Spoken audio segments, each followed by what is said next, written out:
نحمده ونصلي على رسوله الكريم اما بعد فاعوذ بالله من الشيطان الرجيم بسم الله الرحمن الرحيم رب اشرح لي صدري ويسر لي امري واحلل عقدة من لساني يفقهوا قولي لتجدن اشد الناس عداوة للذين آمنوا اليهود، تم اہل ایمان کی عداوت میں سب سے زیادہ سخت یہود کو پاؤ گے، والذین اشرکوا، اور ان لوگوں کو جنہوں نے شرک کیا یعنی بت پرست، وَلَتَجِدَنَّ أَقْرَبَهُمْ مَوَدَّةً، اور البتہ تم ضرور پاؤ گے ان میں سب سے زیادہ قریب محبت میں، للذین آمنوا، ایمان والوں کے لیے، کن کو؟ الذین قالوا انا نصارى، وہ جو کہتے ہیں کہ ہم نصارہ ہیں۔ ذالک، اس کی وجہ کیا ہے؟ اس کی وجہ یہ ہے کہ بِأَنَّ مِنْهُمْ قِسِّيسِينَ، ان کے اندر علماء ہیں، وَرُهْبَانًا، اور راہب بھی ہیں، وَأَنَّهُمْ لَا يَسْتَكْبِرُونَ، اور یہ کہ تکبر نہیں کرتے۔ جو ٹرو سینس میں کرسچنز ہیں وہ ایمان والوں سے سب سے زیادہ قریب ہیں، یعنی نان مسلمز میں سے سب سے زیادہ محبت میں، ہمدردی میں قریب وہ جو کہتے ہیں کہ ہم نصارہ ہیں۔ یعنی نصارہ میں سے کسی کی کوئی اٹیمپٹ حضور صلی اللہ علیہ وسلم کے قتل کی ایسا سچ نہیں تھی، اور کوئی انہوں نے اس قسم کی سازشیں نہیں کی، بلکہ اس کے برعکس ہم دیکھتے ہیں کہ نجاشی، اس نے حضور صلی اللہ علیہ وسلم کے ساتھیوں کو پناہ دی حبشہ میں، اور اس کے بعد بھی یہود اور مشرکین کی نسبت جن کا دل نرم ہے مسلمانوں کے لیے وہ کون ہے؟ کرسچنز۔ ذالک، اس کی وجہ کیا ہے؟ اس کی وجہ یہ ہے کہ بِأَنَّ مِنْهُمْ قِسِّيسِينَ، ان کے اندر علماء ہیں، اسکالرز ہیں، علماء۔ قسیس، قس، قاف سین سین، رات میں کوئی چیز تلاش کرنا، رات کے وقت کچھ ڈھونڈنا، اور عالم ہوتا ہی وہ ہے جو راتیں لگائے پڑھنے میں، صرف دن کے پڑھے سے عالم نہیں ہوتے آپ۔ امام بخاری کے بارے میں آتا ہے کہ انہوں نے تاریخ کبیر جو تھی وہ چاند راتوں میں بیٹھ کے چاند کی روشنی میں لکھی تھی، اور آج ہمارے سروں پہ قمقمے جلتے ہیں پھر بھی ہم کچھ نہیں لکھتے۔ بِأَنَّ مِنْهُمْ قِسِّيسِينَ، قس، رات میں کوئی چیز تلاش کرنا، مراد ہے نصارہ کے علماء جو علم کی تلاش میں کوشش کا کوئی دقیقہ نہیں اٹھا رکھتے، یعنی ٹرو سینس میں وہ علم کے متلاشی ہوتے، یعنی محنت کرتے ہیں علم کے لیے۔ اور عالم کہتے بھی باعمل کو ہیں، بے عمل کو عالم نہیں کہا جا سکتا، تو ان کے ہاں علم کے ساتھ عمل بھی پایا جاتا ہے۔ اب دیکھیں انسانیت کی خدمت کے ہر کام میں یہ سب سے آگے آگے ہوں گے۔ اب آپ دیکھیں نا کہ یہ قرآن جہاں کسی کے اندر خیر دیکھتا ہے، خوبی دیکھتا ہے، اس کو اپریشیٹ بھی کرتا ہے۔ یہ انصاف کی بات ہے، یہی قرآن کا انصاف ہے، اور ہم مسلمانوں کے اندر بھی یہی انصاف ہونا چاہیے کہ اللہ واسطے کا بیر نہیں رکھنا چاہیے کہ صرف کسی شخص سے دشمنی اس لیے کہ وہ ہمارا نہیں، ہمارے قوم سے نہیں، ہمارے قبیلے سے نہیں، ہمارے مسلک سے نہیں، ہمارے مذہب سے نہیں، ہمارے دین سے نہیں۔ نہیں، اگر بحیثیت انسان کوئی اچھے کام کر رہا ہے تو صرف اس تعصب میں کہ وہ ہمارے اس خاص فرقے سے نہیں، اس لیے وہ انسان ہی نہیں ہے، اس کا کوئی کام ہی نہیں، یہ کسی مسلمان کی صفت نہیں ہو سکتی۔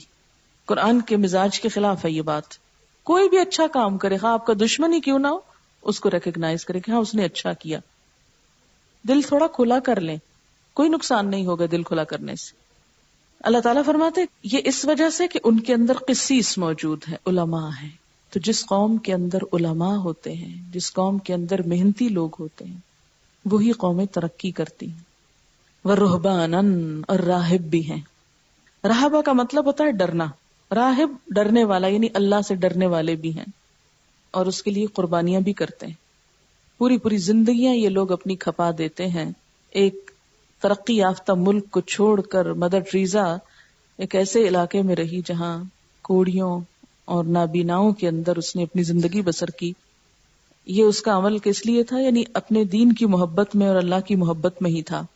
اب اس کا انجام یا معاملہ کیا ہے وہ میں اور آپ جج نہیں ہیں، نہ ہمیں اس وقت کچھ بولنے کی ضرورت ہے اس پر، وہ تو جو اصول ہے اسلام کا وہ اپنی جگہ ہے۔ لیکن ایک مثال کے طور پر آپ دیکھیں کہ اس وقت بھی دنیا میں بظاہر انسانیت کی خدمت کے دو ذرائع، علم اور طب. روحانی علاج کے لیے علم دو اور جسمانی علاج کے لیے ہاسپٹلز بناؤ. تو آپ دیکھیں گے کہ عموماً ان لوگوں نے انہی دو چیزوں پر کام کیا ہے، علم کو بھی پھیلایا ہے اور علاج بھی کیا ہے لوگوں کا. تو یہ ان کی بہرحال خوبیاں ہیں. تو فرمایا کہ ان کے اندر عالم بھی ہیں، راہب بھی ہیں. اس کا یہ مطلب نہیں کہ ان کی ساری خرابیوں پہ پردہ پڑ گیا، وہ خرابیاں اپنی جگہ ہیں. وَأَنَّهُمْ، اور تیسری بڑی خوبی، لَا يَسْتَكْبِرُونَ، تکبر نہیں کرتے، عاجزی ہے ان کے اندر. آپ دیکھیں کہ ہم مسلمانوں کے اندر کتنی اکڑ ہے، یہ کام نہیں کرنا، یہ نہیں کرنا، بھوکے مر جائیں گے، جھاڑو نہیں دیں گے کہیں. اور ان لوگوں کے آپ دیکھیں کہ چھوٹے سے چھوٹا کام کرنے کو تیار ہو جائیں گے.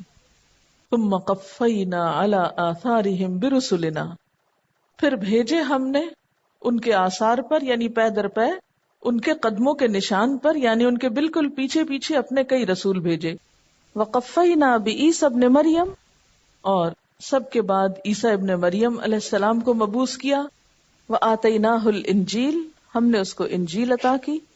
وَجَعَلْنَا فِي قُلُوبِ الَّذِينَ اتَّبَعُوهُ رَأْفَةً وَرَحْمَةً، اور ڈال دی ہم نے ان لوگوں کے دلوں میں جنہوں نے اس کی پیروی کی. کس کی؟ عیسیٰ علیہ السلام کی. کیا ڈال دی؟ رأفةً ورحمہ، شفقت اور رحمت. ورہبانیۃ ابتدعوها، اور رہبانیت انہوں نے خود اس کی بدعت ایجاد کر لی تھی. ما كتبناها علیہم، ہم نے ان پر فرض نہیں کیا، الا ابتغاء رضوان اللہ، مگر اللہ کی خوشنودی کی طلب میں انہوں نے خود ہی یہ کام کیا. فما رأوها حق رعایتها، پھر اس کی پابندی کرنے کا جو حق تھا وہ انہوں نے ادا نہ کیا. فآتینا الذین آمنوا منہم اجرہم، ان میں سے جو لوگ ایمان لائے تھے ان کا اجر ہم نے ان کو عطا کر دیا. وکثیر منہم فاسقون، اور ان کی اکثریت بھی فاسق تھی. رأفت یعنی رقیق القلب ہونا، اور رحمت وہ جذبہ جس کے تحت وہ آپس میں ایک دوسرے کی مدد کرتے تھے، یعنی نرم دل بھی تھے. عیسیٰ علیہ السلام خود بھی بہت رقیق القلب تھے، خلق خدا کے لیے بڑے شفیق اور رحیم تھے. ان کی سیرت کا یہ اثر ان کے پیروکاروں میں بھی سرایت کر گیا کہ وہ اللہ کے بندوں پہ بڑا ترس کھاتے اور ہمدردی کے ساتھ ان کی خدمت کرتے. اور آج تک ہم یہ تاثیر ان کے اندر دیکھتے کہ انسانوں کے حق میں جتنے عیسیٰ علیہ السلام کے فالوورز نرم دل اور ہمدرد ہیں اتنے دوسری اقوام نہیں ہیں.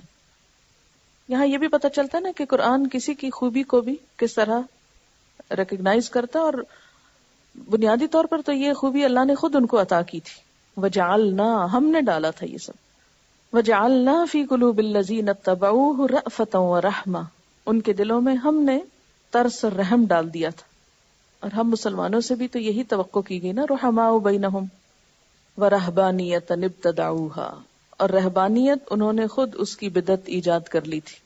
رہبانیت کا مادہ جو ہے یہ رہب سے ہے، راہب خدا سے ڈرنے والا. تو رہبانیت کیا ہے؟ دراصل خدا سے ڈرنے والوں کا طریقہ. عام معنی اس کا کیا ہے کہ خدا کے خوف سے، دنیا کے فتنوں کے خوف سے، اپنے نفس کی کمزوریوں کے خوف سے دنیا کو چھوڑ کر، اٹریکشن کی چیزوں کو چھوڑ کر ایسی جگہ چلے جانا کہ جہاں انسان امن سکون کے ساتھ اللہ کی عبادت کر سکے، تنہائی کے گوشے میں جا بیٹھنا. اب آپ دیکھیے کہ اللہ تعالیٰ نے تو ان کے دلوں میں رأفت اور رحمت پیدا کی. ہونا یہ چاہیے تھا کہ اسے انسانوں کے اندر رہ کے استعمال کرتے، لیکن انہوں نے اس سے نکل کر انتہا پسندی اختیار کر لی اور دنیا ہی چھوڑ دی کہ ہماری ذات سے کسی کو تکلیف نہ پہنچے، کسی سے ہمیں نہ پہنچے، اور ہم ایک ایسے گوشے میں جا بیٹھے جہاں ہمیں کوئی نظر نہ آئے. فرمایا ابتدعوہا، انہوں نے اس کی بدعت ایجاد کی، انہوں نے نئے سرے سے اسے خود بنا لیا، اللہ نے ان پر نہیں لکھا تھا. ما کتبناہا علیہم، ہم نے ان پر فرض نہیں کیا، الا ابتغاء رضوان اللہ، مگر اللہ کی خوشنودی کی طلب میں انہوں نے خود ہی یہ کام کیا، یعنی دین میں ایک نئی چیز خود ایجاد کر لی. آپ صلی اللہ علیہ وسلم نے بھی فرمایا کہ لا رہبانیت فی الاسلام، اسلام میں رہبانیت نام کی کوئی چیز نہیں. ایک اور جگہ پر آپ نے فرمایا اس امت کی رہبانیت جہاد فی سبیل اللہ ہے، یعنی روحانی ترقی دنیا کو چھوڑنے سے نہیں، بلکہ اللہ کی راہ میں جہاد کرنے سے حاصل ہوتی ہے. یعنی یہ امت فتنوں سے ڈر کے بھاگتی نہیں بلکہ جہاد کر کے ان کا مقابلہ کرتی ہے. وہ حدیث بھی آپ کو یاد ہوگی کہ جب ایک شخص نے کہا تھا کہ میں ہمیشہ ساری رات نماز پڑھا کروں گا، دوسرے نے کہا میں ہمیشہ روزہ رکھوں گا، کبھی ناغہ نہ کروں گا، تیسرے نے کہا شادی نہ کروں گا، عورتوں سے واسطہ نہ رکھوں گا. تو نبی صلی اللہ علیہ وسلم نے ساری باتیں سن کر فرمایا کہ اللہ کی قسم میں تم میں سب سے زیادہ اللہ سے ڈرتا ہوں اور اس سے تقویٰ کرتا ہوں، مگر میرا طریقہ یہ ہے کہ روزہ رکھتا بھی ہوں اور نہیں بھی رکھتا، راتوں کو نماز بھی پڑھتا ہوں اور سوتا بھی ہوں، اور عورتوں سے نکاح بھی کرتا ہوں. جس کو میرا طریقہ پسند نہ ہو اس کا مجھ سے کوئی واسطہ نہیں. حضرت انس رضی اللہ تعالیٰ عنہ کہتے ہیں کہ نبی صلی اللہ علیہ وسلم نے فرمایا اپنے اوپر سختی نہ کرو کہ اللہ تم پر سختی کرے. ایک گروہ نے یہی تشدد اختیار کیا تو اللہ نے بھی پھر اسے سخت پکڑا. دیکھ لو وہ ان کے بقایا راہب خانوں اور کنیسوں میں موجود ہیں. یعنی دین میں کبھی بھی ابتدا سے ایسا طریقہ نہیں رہا. دین کے معاملے میں ایسی سختی کہ بالکل دین کو چھوڑ دیا جائے، یہ درست نہیں. اب آپ دیکھیں کہ دنیا کی زندگی دھوکے کے سامان کے سوا کچھ نہیں. اسے پڑھ کر جب انسان سوچتا ہے کہ سب کچھ چھوڑ دوں تو کیا فرمایا؟ نہیں، رہنا اسی میں ہے.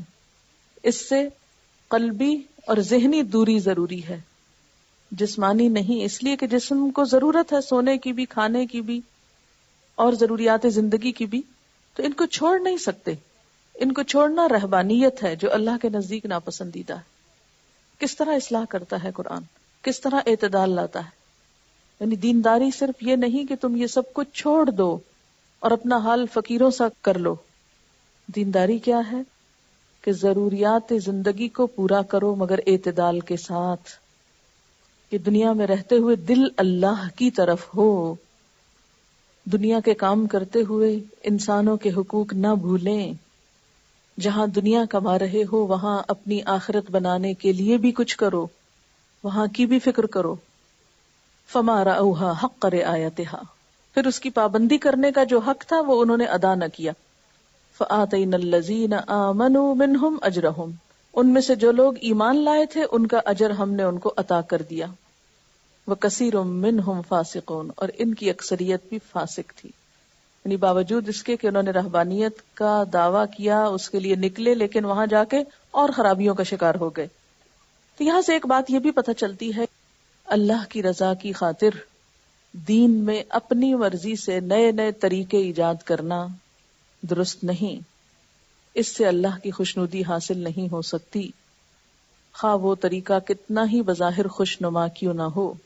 دین مکمل ہو گیا ہے اللہ کے رسول صلی اللہ علیہ وسلم پر، قرآن پاک مکمل ہو گیا. الیوم اکملت لکم دینکم، آج میں نے تمہارا دین تمہارے لیے مکمل کر دیا. ہمارے لیے بہترین نمونہ اللہ کے رسول صلی اللہ علیہ وسلم کی ذات میں ہے کہ جنہوں نے دنیا کی زندگی گزاری، شادی کی، روزے رکھے، کھانا کھایا، سوئے، نمازیں بھی پڑھی، جہاد بھی کیا، تبلیغ بھی کی، تعلیم بھی دی، سب کام کیے، عدل و انصاف بھی کیا، زندگی کے ہر شعبے میں آئے اور ہر شعبے کی اصلاح کی. دنیا کو چھوڑنے کا سبق نہیں دیا، دنیا کی اصلاح کا سبق دیا. اس لیے کوئی ایسا رویہ جو اعتدال سے ہٹا ہوا ہو، جو آپ کے طریقے سے ہٹا ہوا ہو یا آپ کے طریقے سے بڑھا ہوا ہو یا اس کے پیرالل کچھ اور بنا لیا جائے، وہ سب ریجیکٹڈ ہے. اب یہ جو رہبانیت ہے یہ بعد میں ایجاد ہوئی. حضرت عیسیٰ علیہ السلام کے زمانے میں عیسائی دنیا اس سے ناآشنا تھی. حضرت عیسیٰ علیہ السلام نے چونکہ خود شادی نہیں کی تھی، اس لیے ان کے پیروکاروں کے اندر شادی کرنا، گھر بنانا اور دنیا کا کوئی کام کرنا ایک ناپسندیدہ کام سمجھا گیا. یہ چیز ابتدا سے ہی کسی نہ کسی شکل میں موجود تھی. اسی چیز نے 3 صدی تک پہنچتے پہنچتے ایک فتنے کی شکل اختیار کر لی اور رہبانیت ایک وبا کی طرح مسیحیت میں پھیلنا شروع ہو گئی. تاریخی طور پر اس کے 3 بڑے سبب تھے. نمبر 1، قدیم مشرک سوسائٹی میں شہوانیت، بدکرداری، دنیا پرستی شدت کے ساتھ پھیلی ہوئی تھی. اس کا توڑ کرنے کے لیے عیسائی علماء نے اعتدال کی راہ اختیار کرنے کی بجائے انتہا پسندی اختیار کی. یعنی دنیا میں بدکرداری اور دنیا پرستی بہت زیادہ تھی. تو ان کے علماء اور جو بڑے بڑے نیک لوگ تھے انہوں نے کیا کیا، اس کا توڑ کیا، اور توڑ میں ایک دوسری ایکسٹریم پہ نکل گئے.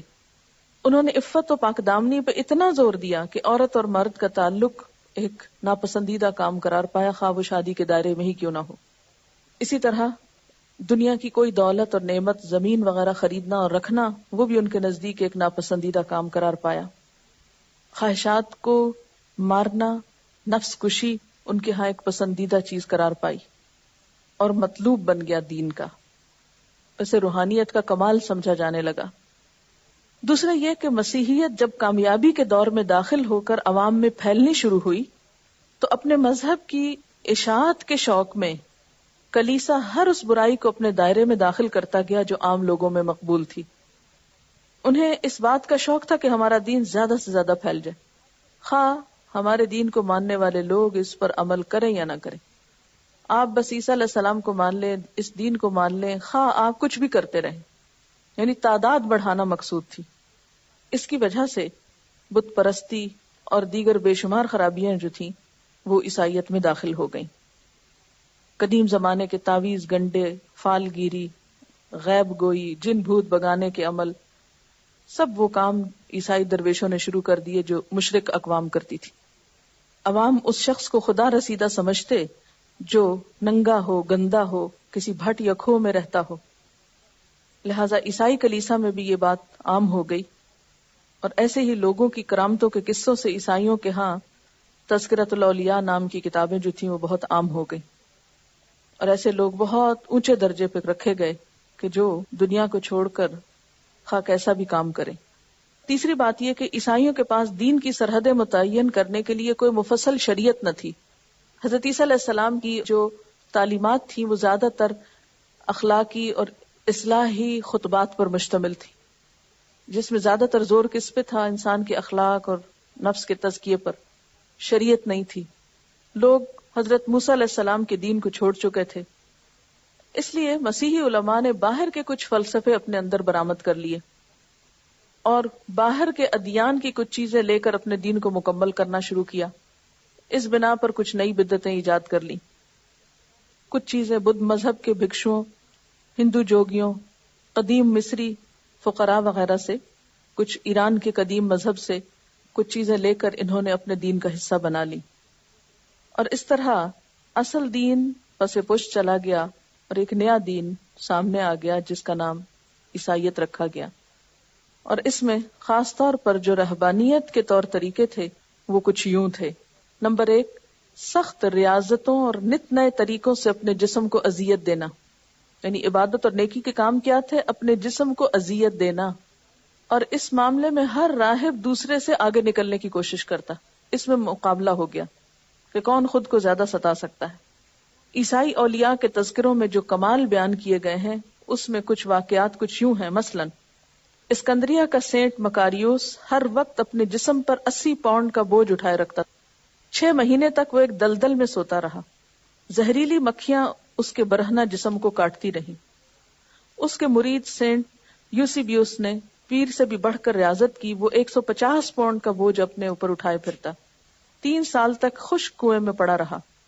سینٹ سابیوس صرف وہ مکئی کھاتا جو مہینہ بھر پانی میں بھیگ کر بدبودار ہو جاتی. ایک اور سینٹ 40 دن تک خاردار جھاڑیوں میں پڑا رہا. 40 سال تک اس نے زمین کو پیٹ نہیں لگائی، نہیں بیٹھا نہیں، صرف کھڑا رہا. نہ لیٹا نہ بیٹھا بلکہ کھڑا ہی رہا. ایک ولی سینٹ جان 3 سال تک عبادت میں کھڑا رہا. اس پوری مدت میں وہ نہ کبھی بیٹھا نہ لیٹا. آرام کے لیے بس ایک چٹان کو ٹیک لگا لیتا. اس کی غذا صرف وہ تبرک تھا جو اتوار کو اس کے لیے لایا جاتا. اسی طرح ایک اور سینٹ سیمیون 390 to 449 جو عیسائیوں کے بہت بڑے اولیاء میں شمار ہوتا ہے، ہر ایسٹر سے پہلے 40 دن تک فاقہ کرتا. ایک دفعہ وہ پورے 1 سال تک ایک ٹانگ پر کھڑا رہا. بسا اوقات وہ اپنی خانقاہ سے نکل کر ایک کنویں میں جا رہتا. آخر کار اس نے شمالی شام کے قلعہ سیمان کے قریب 60 فیٹ بلند ایک ستون بنوایا جس کا بالائی حصہ صرف 3 فیٹ کے گھیرے میں تھا. یعنی اس کے 3 فٹ جو تھا اس کا سرکل تھا، اور اوپر کٹہرا بنا دیا گیا. اس ستون پر اس نے پورے 30 سال گزارے.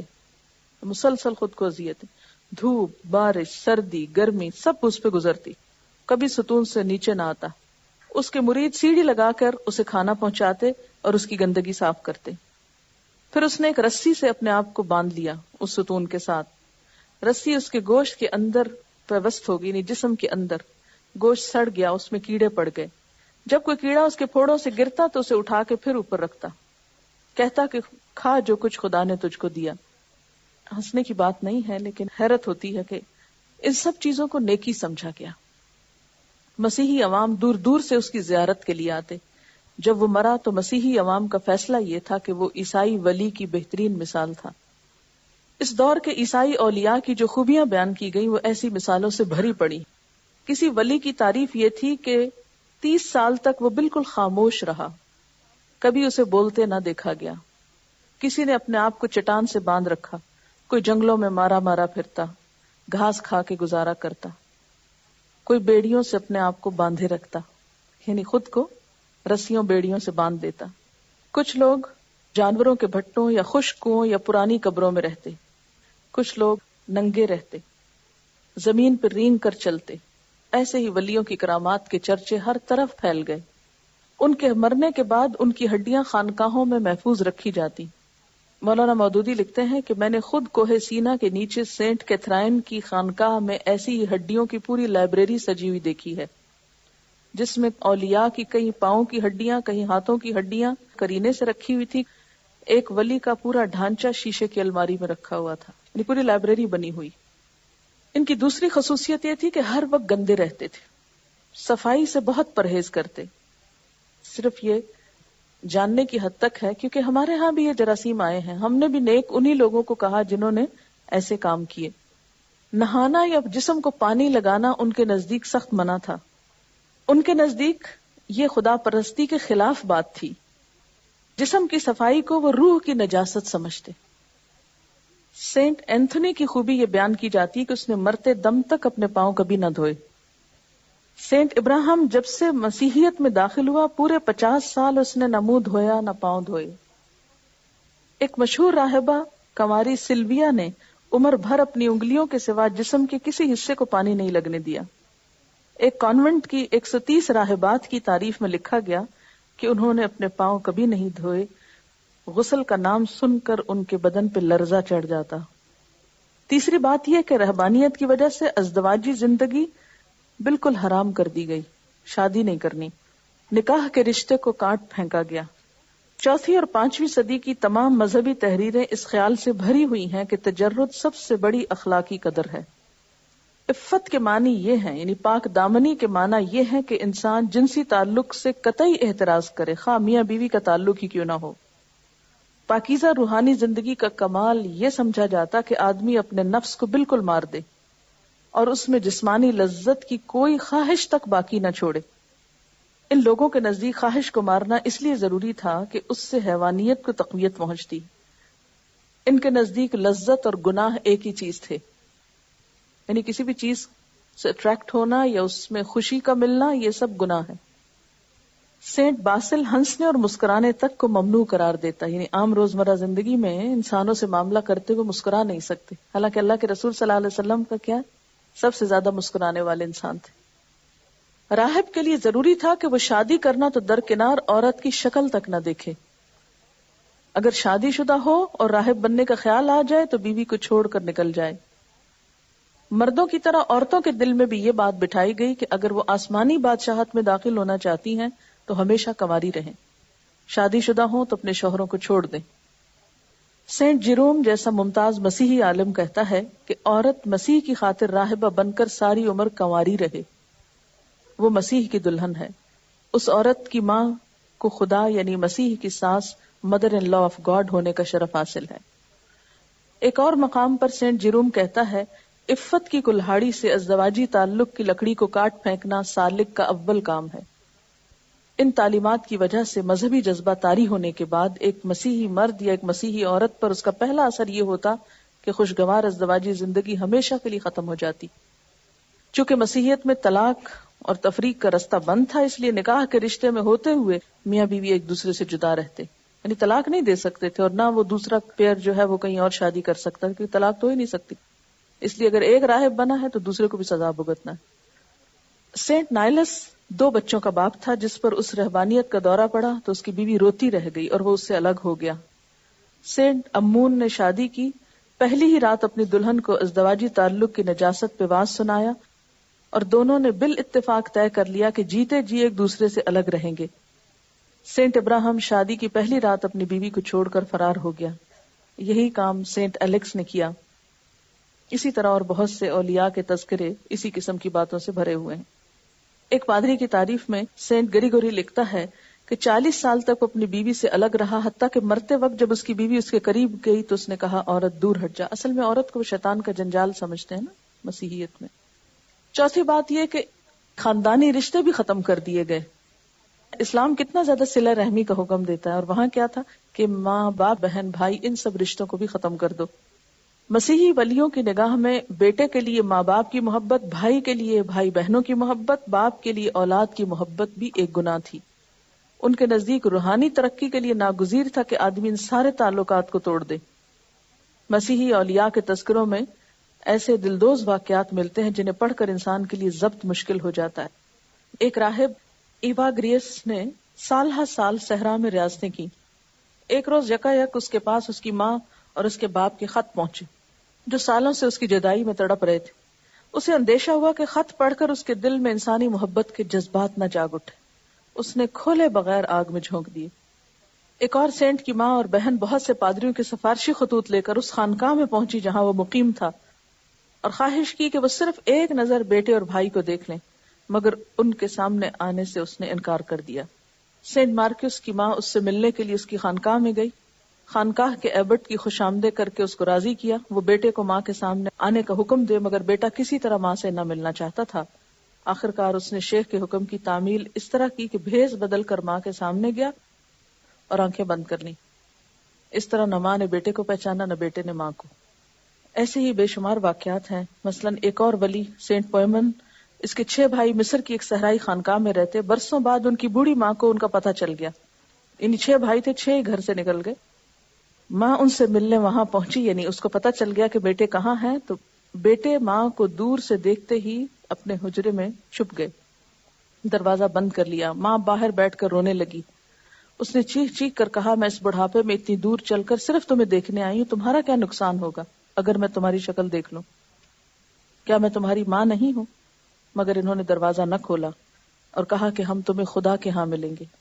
اسی طرح ایک اور سینٹ اسٹائلائٹس جو ماں باپ کو چھوڑ کر 27 سال غائب رہا. باپ اس کے غم میں مر گیا.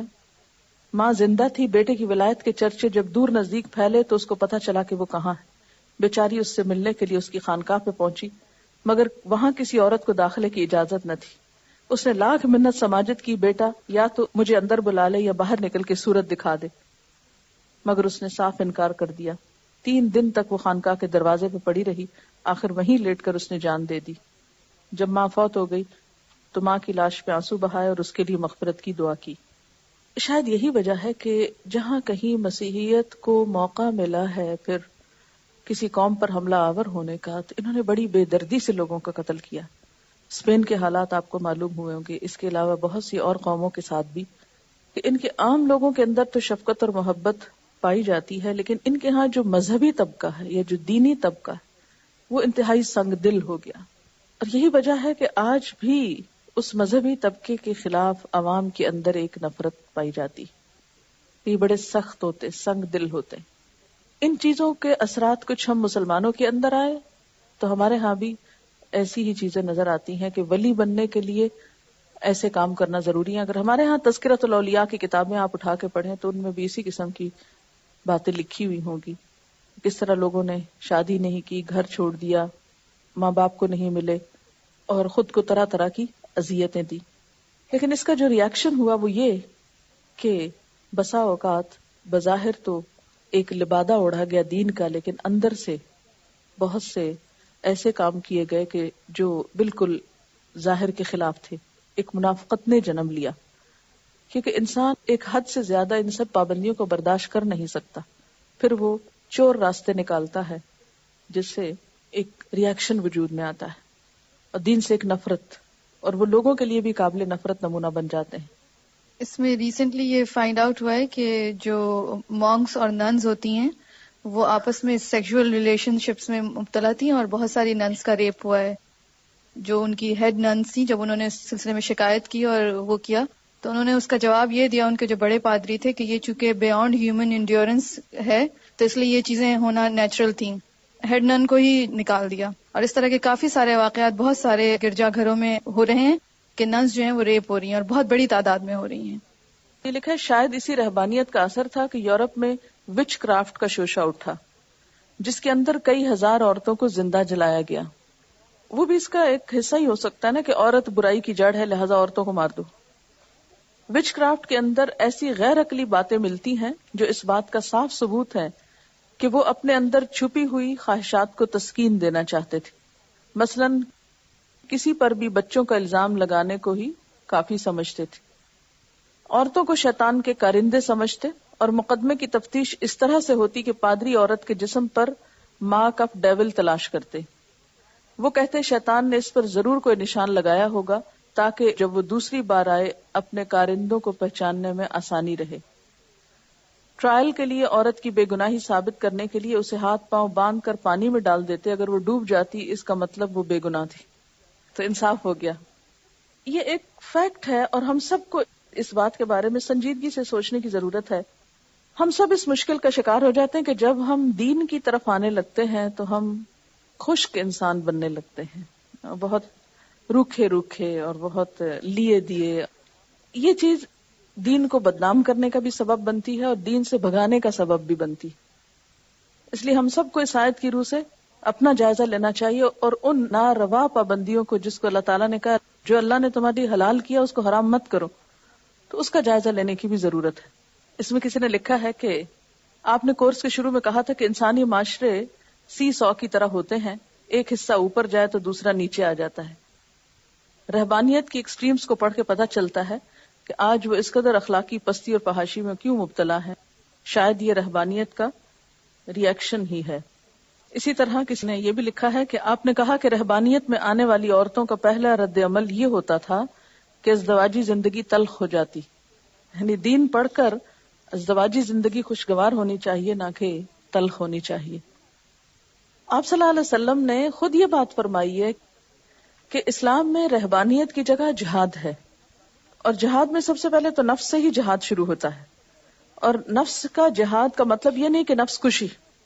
تو رہبانیت میں بھی کھانا پینا چھوڑنا، بیوی بچے چھوڑنا، دنیا کے آرام سکون نیند قربان کرنا اور خود کو اذیت تکلیف دینا. تو آپ دیکھیں کہ اس کے پیرالل جہاد میں بھی یہ ساری چیزیں ہوتی ہیں. لیکن رہبانیت کا نتیجہ کیا ہوتا ہے کہ کسی انسان کو اس سے کیا فائدہ حاصل ہوتا ہے؟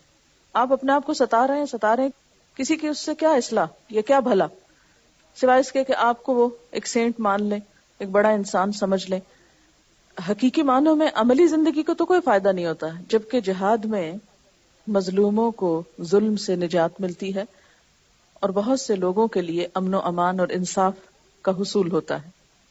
مثلا شروع میں آپ لوگ جب نئے نئے دین کی طرف آئے تو اس میں کچھ چیزوں کو پڑھنے سے پہلے خود ہی ازیوم کر کے یا ایک امیجنیشن کے تحت دین کا حصہ سمجھ کے حرام کرنا شروع کر دیا یا اس کو برا کہنے لگے. لیکن آہستہ آہستہ جب پڑھتے گئے اور دین کی وسعت پتہ چلتی، کیونکہ دین کا اصل فائدہ یہ کہ ذہن وسیع ہوتا ہے، اور اگر ذہن وسیع نہ ہو اور تنگ ہونے لگے تو پھر مشکل ہو جاتی. دل کی وسعت، ذہن کی وسعت، نگاہ کی وسعت، بصیرت، حکمت، یہ سب چیزیں دین دیتا ہے. پھر آپ دیکھیں کہ یہ ایک سفر ہے نا اندھیروں سے روشنی کا. اس میں سوئچ آن آف نہیں ہوتا کہ آپ اندھیرے میں تھے یکا آپ نے آن کر دیا اور وہ مکمل روشنی ہو گئی. رات دن میں کیسے بدلتی ہے دیکھا آپ نے کبھی؟ آہستہ آہستہ آہستہ آہستہ آہستہ غیر محسوس طریقے سے، اور ایک وقت آتا ہے کہ بالکل دوپہر ہو جاتی، پوری روشنی ہو جاتی، ہر چیز کی حقیقت واضح ہو جاتی. لیکن رات کے 12 بجے سے لے کر دن کے 12 بجے تک 12 گھنٹے کا انتظار کرنا ضروری ہوتا ہے، اور 12 گھنٹے کا وہ سفر ہوتا ہے. بالکل اسی طرح جب انسان کے دل کے اندر اندھیروں سے روشنی آتی ہے تو ایک وقت لگتا ہے، اور وہ لگنا چاہیے، اور اس کی آپ کو دوسروں کو رعایت بھی دینی چاہیے. ہم دوسروں کو رعایت دینے کے قائل نہیں. ہم چاہتے ہیں کہ آج ہم نے ایک بات کہی ہے، بتائی ہے، اور کل لوگ اس پہ پلٹ اٹھیں. یہ خطرناک چیز ہے. آپ دیکھیں کہ بالکل اندھیرے میں اگر بہت تیز لائٹ آپ کو نظر آئے تو کیا ہوتا ہے؟ آنکھیں چندھیا جاتی ہیں اور آپ ایک عرصے تک دیکھنے کے قابل نہیں رہتے. تو یہ درست نہیں جو ہمارا رویہ ہے دین کے معاملے میں. خصوصاً آپ دیکھیے کہ آخری پاروں میں آخرت کا بہت ذکر آئے گا. ہماری مشکل یہ ہے کہ جب ہم آخرت کی بات پڑھتے ہیں تو دنیا سے لا تعلق ہونے لگتے ہیں. یاد رکھیں یہ لا تعلقی دل کی ہونی چاہیے، عملی نہیں. عمل میں تو آپ اپنے بچوں کے ساتھ، اپنے شوہر کے ساتھ، اپنے رشتہ داروں کے ساتھ، اپنے گھر میں زندگی کے مختلف کاموں میں حصہ لیں گے، لیکن ان میں سے بھی کسی چیز کے اندر دل ایسا نہیں اٹکنا چاہیے کہ آخرت نظروں سے اوجھل ہو جائے یا آپ کے عمل کی رفتار سست ہو. یہ بھی شیطان کا ایک وار ہے. وہ ہمیں اتنا غمگین کر دے آخرت کے بارے میں، اتنا پریشان کر دے کہ ہم پھر کچھ کرنے کے قابل نہ رہیں. یہ ایک نیگیٹو ایٹیچیوڈ ہے، نقصان دہ رویہ ہے کہ آپ اپنے اوپر ایسا خوف خدا مسلط کریں کہ آپ اپنے احساس اور شعور اور ہوش و حواس کھو بیٹھیں. کیا اللہ کے رسول صلی اللہ علیہ وسلم کی زندگی میں کوئی ایسی جھلک بھی نظر آتی ہے آپ کو؟ کوئی ایسی جھلک کہ آپ بیٹھے کونے میں رو رہے ہیں اور کوئی پوچھے بھی کیا ہوا تو مجھے آخرت یاد آ رہی. اللہ کے رسول صلی اللہ علیہ وسلم نے ایسی آخرت یاد نہیں کی کہ جس میں ان کا عمل ختم ہو گیا. ٹھیک ہے آپ نمازوں میں روتے تھے، تہجد کے وقت روتے تھے. یہ نہیں کہ لوگوں کو نماز پڑھا رہے ہیں اور بیچ میں رونا شروع کر دیں اور سارے لوگ پیچھے سٹک ہو جائیں، اور اوروں کو رونا آ رہا ہے یا نہیں آ رہا اور آپ امام ہیں اور روئے چلے جائیں اور اوروں کو بیزار کریں رو رو کے. اس طرح کے ہم ان نیچرل کام بہت کرتے ہیں. ہمیں تنہائی میں کیوں نہیں رونا آتا؟ روئیں تہجد میں، روئیں الگ بیٹھ کے. ہمارا سارا رونا لوگوں کے بیچ میں ہے. پھر تو کچھ شک پڑتا ہے دکھاوے کی بھی کوئی بات ہوگی ذرا ساتھ، کیونکہ شیطان ہے نا ادھر ادھر سے گھیر کھار کے ہماری ریاکاری کروانے پہ تلا ہوتا ہے. تو آپ صلی اللہ علیہ وسلم سے بڑھ کر معتدل زندگی کسی کی نہیں تھی. کوئی انسان ایسا نظر نہیں آتا جس طرح آپ کی شخصیت کے اندر ایک خوبصورتی. کبھی آپ کے چہرے پہ یوں افسردگی اور بوریت اور ملال اور رنج اور غم ایسی کہ جو دوسروں کو بیزار کر دے، ایسی چیزیں آپ کے ہاں نظر نہیں آتی. تو ایک اسٹوڈنٹ ہے، انہوں نے مجھے خط لکھا، چھوٹا سا خط پڑھ کے سناتی ہوں. انہوں نے اپنی فیلنگ کچھ شیئر کی. یہ لکھتی ہے کہ آج میں دوسری مرتبہ آپ کو خط لکھنے کا شرف حاصل کر رہی ہوں. بخاری پڑھنے کا شوق کئی سال سے تھا جو اللہ تعالیٰ نے پورا کیا الحمدللہ. کل جب بخاری کی آخری کیسٹ ختم ہوئی اور دعا سے فارغ ہو کر بے اختیار دل کیا جہاں اپنی دوسری دوستوں سے گلے ملی، وہ ہستی بھی موجود ہوتی جس نے ہمیں اس سعادت سے ہمکنار کیا. کتنی محنت سے پکی ہوئی کھیر ہماری جھولی میں ڈال دی. اس موقع پر میں اپنے جذبات آپ سے ضرور شیئر کروں گی. قرآن کو 1 سال اتنا قریب سے پڑھا، دل کی گہرائیوں میں اتارا تو اللہ کے قرب کا شدت سے احساس جاگا. گویا دل میں ایک محل سا بن گیا تھا جس میں خزانہ دفن تھا. بخاری نے اس محل کے دروازوں کے لیے گویا کنجیوں کا کام دیا. وہ سارے دروازے کھل گئے. دین کی وسعتوں اور آسانیوں کا احساس ہوا. نبی صلی اللہ علیہ وسلم کا قرب ملا. بالکل ایسا لگا جیسے وہ شروع سے میرے بہت قریب تھے. میں نے اب محسوس کیا ہے میں نے دین میں ہی دنیا کو پایا. اب ہر کام سے پہلے خیال آتا ہے میرے نبی صلی اللہ علیہ وسلم بھی ایسے کرتے تھے، تو محبت کی لہر دل میں دوڑ جاتی ہے. یہ سب کچھ پہلے نہ تھا. جو کام میں سمجھتی تھی یہ تو صرف صحابہ کر سکتے تھے، معلوم ہوا وہ کام ہم بھی کر سکتے ہیں نیت کی درستگی کے ساتھ. میں بخاری کی مزید کلاسز کے حق میں ہوں. آپ کا انتظار ہے آپ اسلام آباد آئیں تو اس کو اختتام تک لے جائیں. میں آپ کی شکر گزار ہوں. قرآن کے علم کے بعد آپ نے ہمیں حدیث سے متعارف کرایا. مثلا کسی بھی چیز کو آپ پڑھتے رہے، قرآن کی تفسیر پڑھتے رہے. جب 2 سلائیڈز دیکھی تو کیسے دل کھل گیا؟ کھلا نا.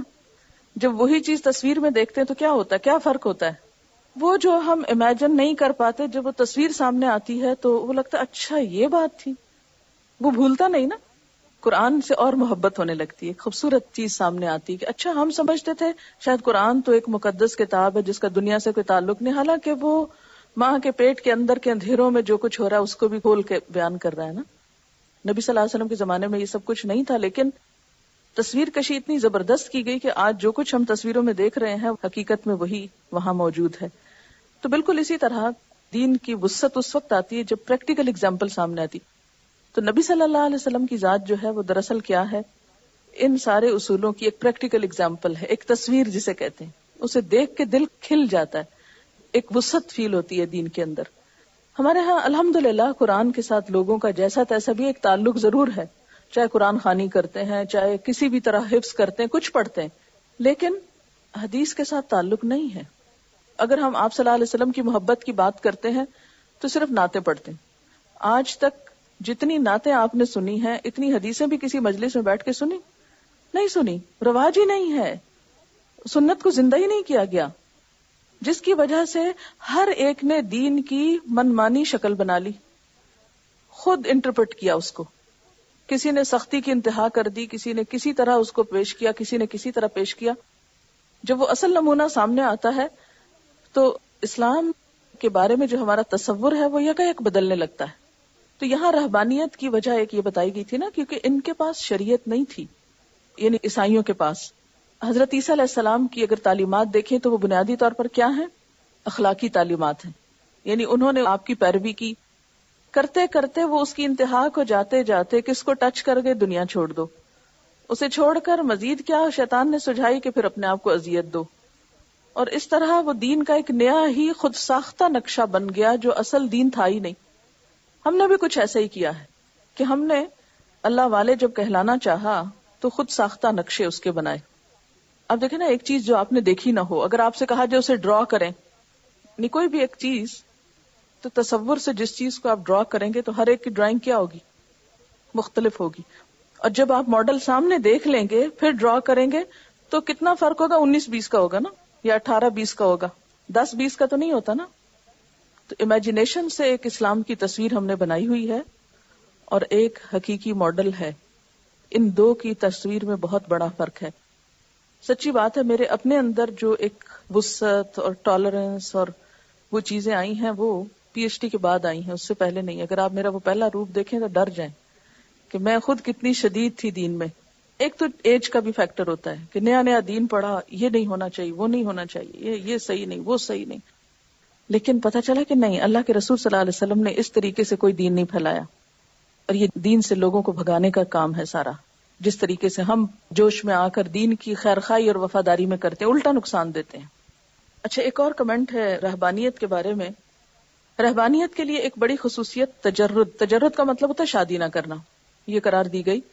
مردوں اور خواتین کے لیے مجرد رہنا عفت اور پاکیزگی کا سب سے بڑا معیار قرار پایا. اس کے لیے اللہ تعالیٰ کی طرف سے حلال تعلق کو بھی گناہ سمجھا گیا. اس انتہا کو اپنانے کے بعد اس کا حق ادا نہ کیا گیا، اور اس میں دوسری انتہا سامنے آئی جو مارچ کے بزنس ریکارڈر میں چھپی ہے. یعنی ایک دوسری انتہا جو ہے، یعنی آپ شادی نہ کریں، تعلق نہ رکھیں، مرد اور عورت قریب نہ جائیں، تو اب اس کا ریئیکشن کیا ہوا نا. تو یہ اس مارچ کا بزنس ریکارڈر ہے، اس میں یہ خبر ہے.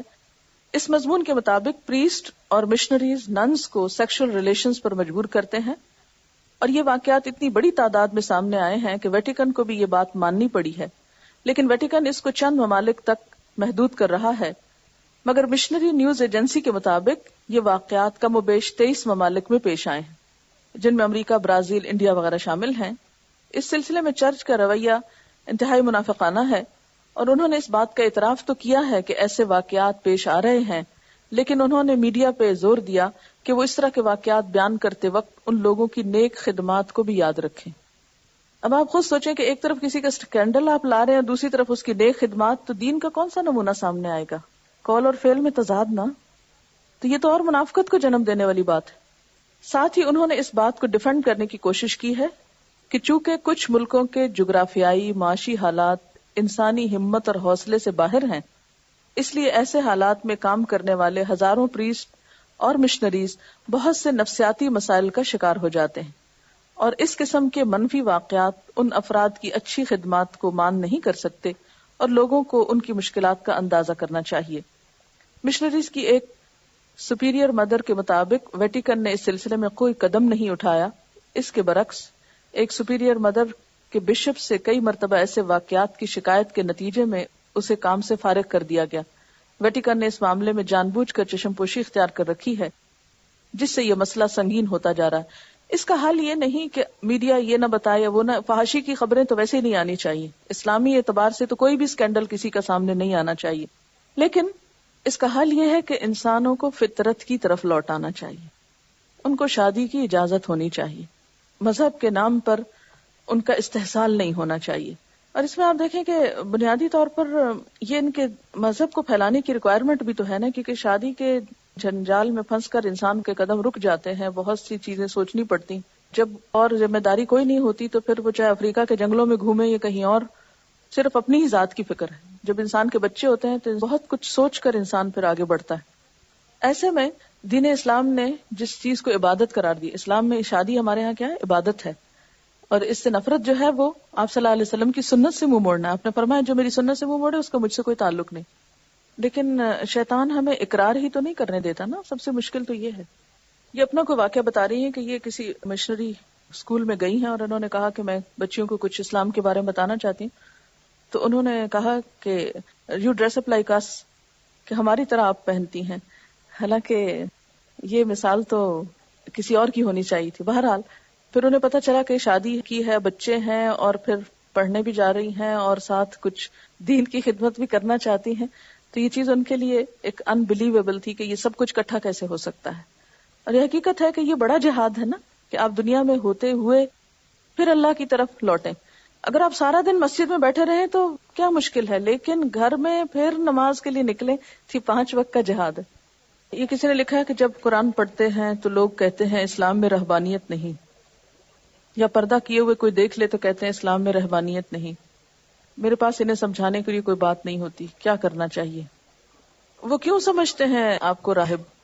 بولتے نہیں آپ کسی سے، ہنستے نہیں، خوش نہیں ہوتے، کسی کو خوش کرتے نہیں، تو پھر کہیں گے نا صحیح کہتے ہیں.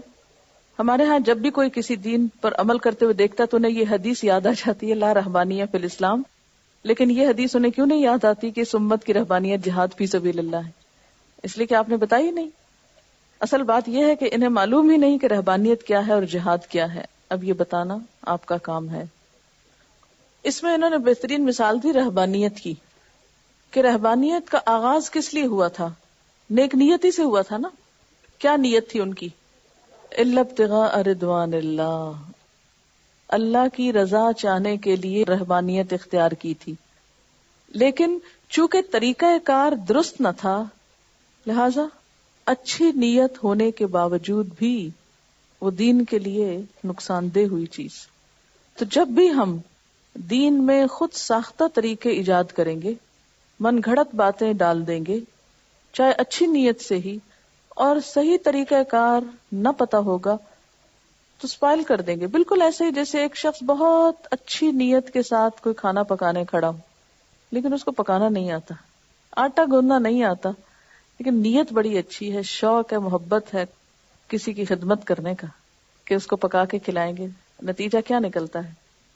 بگاڑ دے گا اس کو. تو اس سے کیا پتا چلتا ہے کہ کسی بھی کام میں محض اچھی نیت کافی نہیں. کیونکہ عام طور پہ ہم یہ کہتے ہیں نا، جب بھی کوئی غلط کام کر رہے تو کوئی منع کرے کہ ایسا نہیں کرو، کہتے نہیں ہماری نیت تو نہیں خراب، ہماری تو نیت بہت اچھی. آپ کو یاد ہوگا کہ احسن عمل کی 2 بنیادیں آپ کو بتائی گئی تھی. نمبر 1 اچھی نیت، اور نمبر 2 نبی صلی اللہ علیہ وسلم کے بتائے ہوئے طریقے کے مطابق. کتنی بھی خشوع و خضوع سے نماز پڑھیں، لیکن اگر آپ سجدہ ہی نہیں کر رہے، اس میں وہ ریکوائرمنٹس پوری نہیں کر رہے، تو خالی نیت تو اچھی کافی نہیں. ایک سٹینڈرڈ کو مینٹین کرنا بھی تو ضروری ہے نا. آج کل رہبانیت کی بات ہو رہی ہے. I'd like to tell you something about nuns. We all have seen nuns, and especially in missionary schools, and probably here in the markets or anywhere else also on the roads. But the ones which, I didn't see the nuns, but the place where I had been, it's in Malir, and it's known as a friary. And the place is so eerie, as though no one lives over there. It's a big, huge place with wrought iron gates, and once if you go into that compound, you're lost to the world.